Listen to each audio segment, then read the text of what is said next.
new year, which, I mean, in my opinion, the new year doesn't really start until March, but I decided that I wanted to switch up how I do my whole journaling and planner ecosystem for the next year. This is my current planner and it's okay. It's just not really filling my cup. And ever since I've been seeing people talking about their like Louise Carmen, different sorts of travelers notebooks, I have been pretty obsessed with that. So I'm still going to close out the year with this. It's a moleskin. It's, like I said, it's okay. It's just a daily or weekly planner and it got the job done, but I need something a little bit more fun. So what I've decided to do is get a Paper Republic. I looked into all of the different options, Louise Carmen, Filofax, but Paper Republic, I think, covered all the bases that I really wanted. So I've already put on my little gem. This is the extra large Voyager in the color Venezia, and I got the little pocket insert with it. And I just bought a couple of their very basic notebooks. I don't know if I will be using these long term. They're obviously very small, but I think eventually I would like to get an actual soft cover moleskin or something to stick in here because I do like those better. But for now I have these, and again, like I said, I'm not using this until 2026. I did also buy this 2026 daily planner, and it's a flat lay, and I really love the daily page layout. Every single day gets its own page except for the weekends. But I will say that when I tried to insert this chunky guy into this, I couldn't add anything else into it, which kind of defeated the purpose of having a notebook like this. So I have decided I'm going to return the daily planner because it's just so thick, and I'm going to buy their weekly planner, which kind of is in the format that I was using for 2025, which is fine. It'll be okay. I just really want everything all in one place so that I only have to carry around one notebook. But yeah, that's my setup for now, and I plan to do another video where I'm kind of decorating this and really filling it up when we get closer to 2026. But for now, I'm just keeping it as is. It already has some wear and tear on it, but I kind of don't mind that. It's just really beautiful. The leather is very high quality. It smells good. And I'm really excited to fill this up and put a lot of my memories in here. Hi guys, welcome back to my channel. I have a little mic set up. I hope this makes me look more professional. I just wanted to come on here and give a little update. It is the middle of November. This month is going by so fast. I feel like October was 3 months long and now this month is almost gone. But a lot of exciting stuff is happening. I am going to the Dominican Republic next week with my family and my husband. We're just gonna have a nice little family vacation, and I haven't ever been to the Caribbean. I grew up in Florida, but I never went to the Caribbean, so I'm excited for this. And after that, we get back to Italy, and then in about a week, we'll go over to Venice, and we're staying there for the rest of December. We're cat sitting for one of my friends that lives in Venice, and we're also kind of like seeing if we want to maybe move there eventually because we're not so sure about staying in Milan. We like it, but we're not in love with it, and it's just not ticking all the boxes that we have. We would like more space. We'd like to be closer to more beautiful parts of Italy. Not to say that Milan isn't beautiful, but Italy has so many beautiful places and just naturally beautiful places, where Milan is just such kind of an industrial city. So I'm kind of not falling in love with it like I have with other cities in Italy. But anyway, that's all to say that the rest of the year is going to be lots of fun, lots of travel. But with that, I'm also a little anxious. My stomach has been pretty bad the last week, and I wasn't gonna talk about this because whenever my stomach is bad, I never feel like sharing it. I want to share things that are helping me. I want to share the progress that I've made, but I have a hard time coming on here and being like, I'm not doing well right now, but I'm not doing well right now. And I don't know what happened. I think it was a combination of the whole month of October. I was traveling, I was eating out almost every single day, I was drinking almost every single day. And during the actual travel, I felt okay. I had some minor flare-ups that were easy to resolve.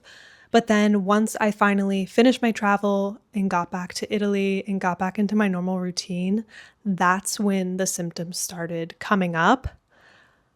And I wonder if it's just kind of a delayed, like my body is finally relaxed after all that travel, all the adrenaline has gone away, and now my body is finally feeling the inflammation of all those weeks of eating out, high sodium, lots of alcohol. All of that's finally catching up to me.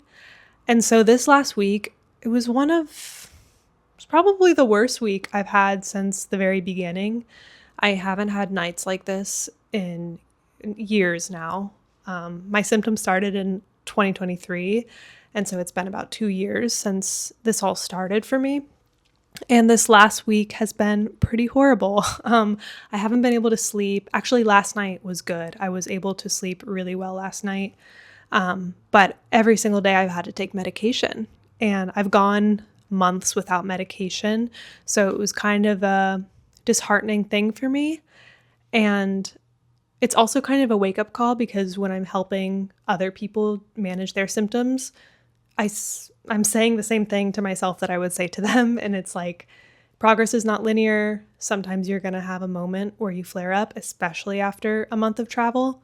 And it doesn't mean you're not healing. It just means that you had a little bump and now you have to get back to homeostasis and just be patient. I'm also at this point where I'm like, it's not just gastritis for me. I don't just have gastritis.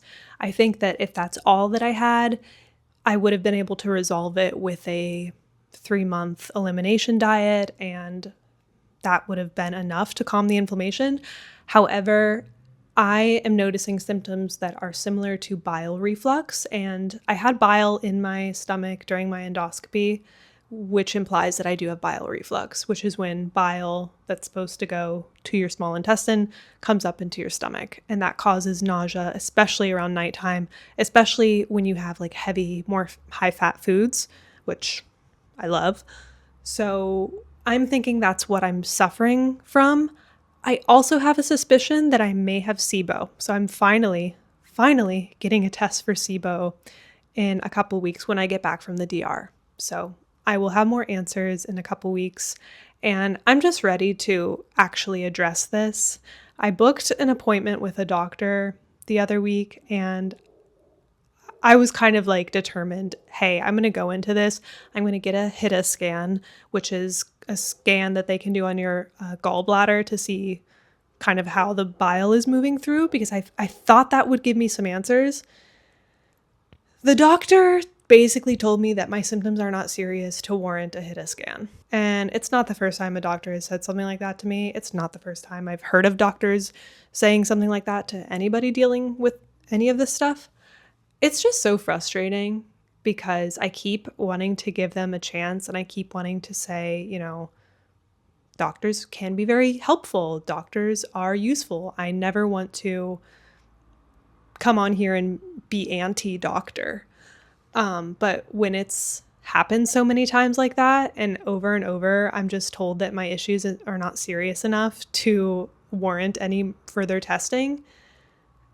I'm just so angry, not just for myself, but for the thousands, probably millions of people that deal with this stuff who just get no straight answers. It is so aggravating.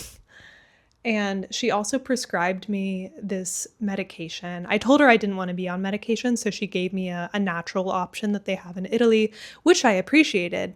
However, the ingredients on that medication are like ginger and fennel and cinnamon. And all of those things are so bad for somebody with bile reflux. And you don't have to go to school for 10 years to understand that. It just really bothers me that doctors can get away with gaslighting their clients or their patients, this rampant misinformation, this just unapologetic lack of knowledge about basic GI issues.